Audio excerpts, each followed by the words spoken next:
Hello students, कैसे हैं? उम्मीद करता हूँ बढ़िया होंगे। मैं भी ठीक हूँ। दोस्तों हम लोग क्लास 12th का डिफरेंशिएशन स्टार्ट किए थे और डिफरेंशिएशन में आपको बताए थे कि आपको डिफरेंशिएशन में मात्र 5 चीज़ को आपको याद रखना है कि डिफरेंशिएशन करते समय या डिफरेंशिएशन करते समय यह पाँचों चीज़ को आपको ध्यान में रखना है और यह पाँचों चीज़ के थ्रू ही हम लोग किसी भी डिफरेंशिएशन को या किसी भी फंक्शन या डिफरेंशिएशन में इसी चीज़ के बारे में हम बात करेंगे। दोस्तों सबसे पहले आपको बताया गया था क्या कि हम डिफरेंशिएशन किसका करते हैं दोस्तों।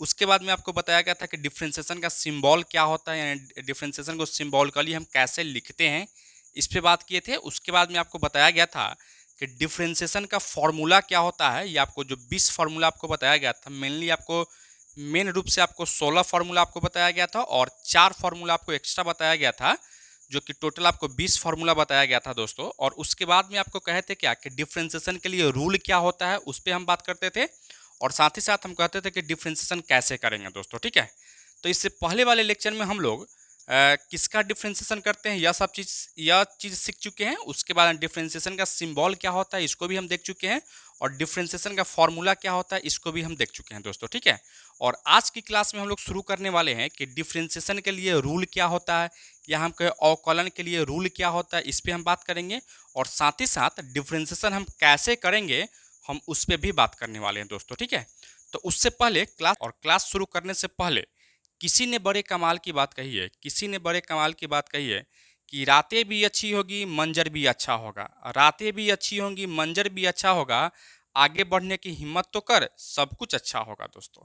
तो चलिए मैं शुरू करता हूं आज की जो क्लास है। सबसे पहले हम डिफरेंशिएशन फॉर या रूल फॉर डिफरेंशिएशन की हम बात करेंगे कि अवकलन करने के लिए कौन कौन से रूल को आपको फॉलो करना होगा या कितने रूल है दोस्तों, इस पे हम बातें करेंगे और आपको एग्जाम्पल के थ्रू से भी आपको समझाया जाएगा कि आप कैसे किसी भी फंक्शन का आप डिफरेंशिएशन कर सकते हैं दोस्तों। ठीक है, तो सबसे पहले हम रूल की बात करते हैं, उसके बाद में हम लोग क्वेश्चन को एक एक करके हम लोग देखना शुरू करेंगे दोस्तों। ठीक है, तो चलिए हम लोग शुरू बच्चों सबसे पहले हम लोग शुरू करते हैं रूल फॉर डिफरेंशिएशन या डिफरेंशिएशन करने का रूल क्या होता है या अवकलन करने का नियम क्या होता है, उस नियम पे हम बात करेंगे दोस्तों। ठीक है, तो सबसे पहला जो रूल है वह कांस्टेंट फंक्शन के लिए है कि मान लो कि यहाँ से रूल नंबर 1 में कि कोई भी कांस्टेंट फंक्शन का आपको डिफरेंशिएशन करना है। ठीक है, चाहे किसी के रिस्पेक्ट में हो, एक्स के रिस्पेक्ट में हो, टी के रिस्पेक्ट में हो या थीटा के रिस्पेक्ट में हो, तो उसका डिफरेंशिएशन आप हमेशा क्या लिखिएगा दोस्तों, तो जीरो लिखिएगा। ठीक है, और यहाँ सी का मतलब क्या है, कांस्टेंट है। कांस्टेंट को हम पहचानेंगे कैसे कि कौन सा फंक्शन कांस्टेंट है,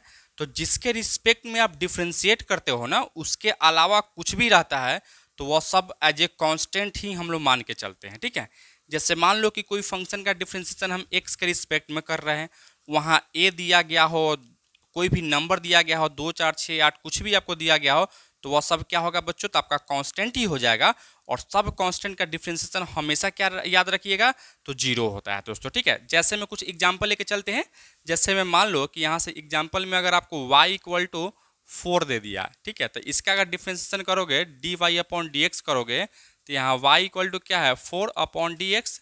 4 क्या है दोस्तों, कांस्टेंट है, इसका डिफरेंशिएशन डायरेक्ट क्या लिखोगे आप यहाँ से, तो जीरो लिखोगे, इसका वैल्यू आपको क्या मिलेगा, जीरो मिल जाएगा। उसी तरीके से मेरे दोस्त एक और एग्जाम्पल आप देख सकते हो कि मान लो कि यहाँ से y इज इक्वल टू आपको a के पावर b दे दिया। यहाँ भी आप अगर डिफ्रेंशिएट कीजिएगा यानी d y upon d x निकालोगे तो क्या लिखोगे, डी ए के power b upon d x. यहाँ भी आपको क्या देख रहा है, ए के पावर बी क्या है, कांस्टेंट ही है, तो इसका डिफरेंशिएशन क्या लिखेंगे, जीरो लिखेंगे दोस्तों। ठीक है, तो इस तरीके से आपको कोई भी फंक्शन अगर कांस्टेंट फंक्शन होगा दोस्त, तो उसका डिफरेंशिएशन क्या होगा, हमेशा जीरो होगा। आप इस चीज़ को हमेशा याद रखिएगा मेरे दोस्त। ठीक है, इसी तरीके से हम लोग आते हैं रूल नंबर 2 में। रूल नंबर 2 भी आपको क्या है, बहुत ही इंपॉर्टेंट है कि मान लो कि यहाँ कोई एक फंक्शन देगा, ठीक है, या कहें कोई कांस्टेंट देगा, उसके बाद में कोई एक फंक्शन आपको एफ ऑफ एक्स दे दिया गया है और तब कहता है इसका डिफरेंशिएशन करने के लिए। ठीक है, तो रूल में क्या कहता है, सबसे पहले कांस्टेंट को बाहर निकालिएगा और डिफरेंशिएशन किसका करेंगे, तो फंक्शन जो रहेगा यानी एफ ऑफ एक्स जो फंक्शन रहेगा उसी का हम लोग क्या करने वाले हैं, डिफरेंशिएशन करने वाले हैं। ठीक है, अब इस रूल के थ्रू भी हम लोग कुछ एग्जाम्पल को देखते हैं। एग्जाम्पल के थ्रू से आप समझने का प्रयास कीजिएगा। सबसे पहले मान लो कि यहाँ से y इक्वल टू 2x के पावर 4 आपको दे देता है। ठीक है, अब इसका जब हम डिफ्रेंशिएट करेंगे दोस्त, तो यहाँ से लिखना पड़ेगा differentiate on both side with respect to x। क्या लिखोगे यहाँ से, d y upon d x is equal to d 2x के पावर 4 बट्टा में डी एक्स। अब रूल के अकॉर्डिंग देखिए यहाँ से c के जगह पर यहाँ आपको दिया गया है 2 और f ऑफ x के जगह पर आपको दिया गया है यहाँ x के पावर 4 दिया गया है। तो रूल के अकॉर्डिंग क्या कीजिएगा, 2 को बाहर निकालिएगा यानी 2 को बाहर निकालो तो x के पावर 4 अब बट्टा में dx। अब इसका डिफरेंस क्या लिखोगे दोस्तों, देखिए हम लोग जानते हैं x के पावर n बट्टा में dx का डिफरेंस क्या होता है n इंटू एक्स के पावर n माइनस 1। तो क्या लिखो यहाँ से 4 इंटू एक्स के power 4 minus 1 equal to 8 into x cube हो जाएगा, यही इसका क्या होगा dy अपॉन dx हो जाएगा दोस्तों। ठीक है, लिखिए आप लोग यहाँ तक।